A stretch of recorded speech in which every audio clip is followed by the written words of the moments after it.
largest cause of disability in adults. Teenagers, though, are also at risk, with more than 400 people under 18, that's more than one a day, suffering with a stroke each year in the UK. In a moment, I'm going to be talking to stroke survivor Sarah and her mother Joanie, but first here's their story. Sarah Scott was a healthy and fit 18-year-old.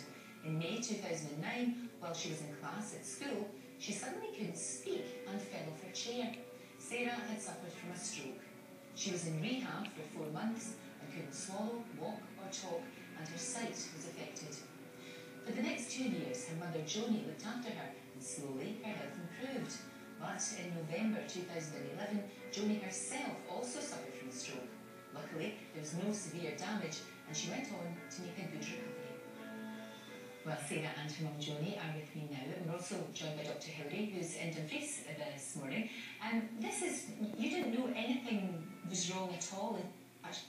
Yeah, fine. I speaking aloud in English class, and I just can't speak, and also a little bit sick, right?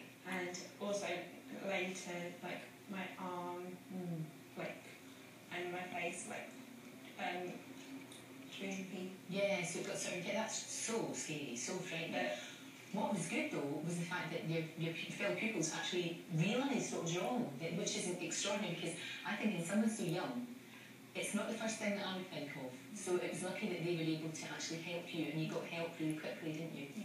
But otherwise it could have been horrendous. Yes. Absolutely horrendous.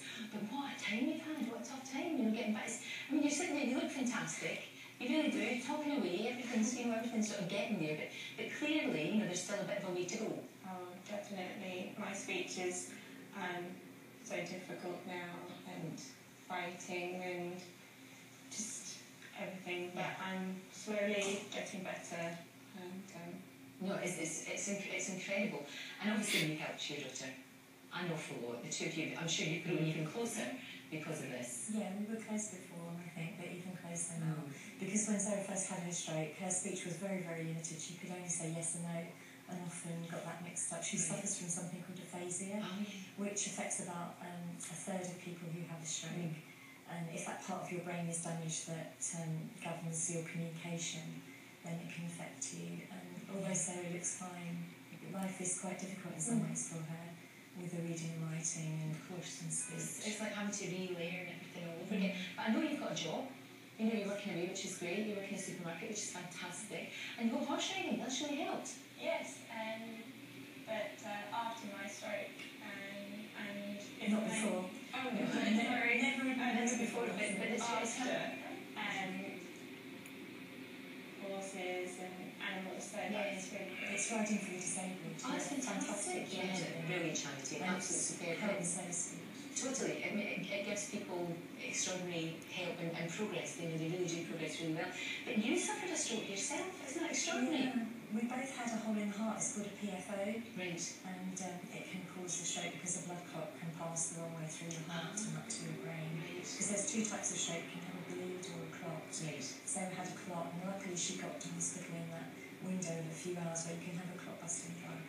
So it could have been much worse. Again, that's because people realised what was wrong with you. Hilary's in Dumfries today for us.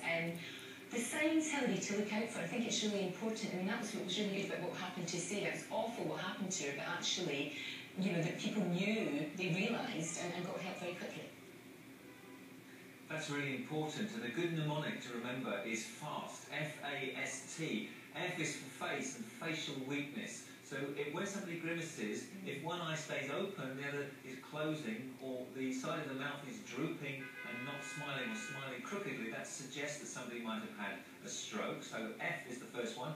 A is the next one, arms. If you have difficulty raising your arms above your head, that might suggest a weakness on one side, a paralysis on one side.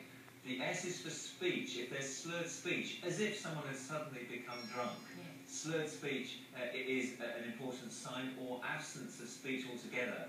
And then the T on the FAST is for time. It's really important to act quickly. Dial 999 for emergency help, because 85% of strokes are caused by a blood clot in an artery that supplies the brain tissue.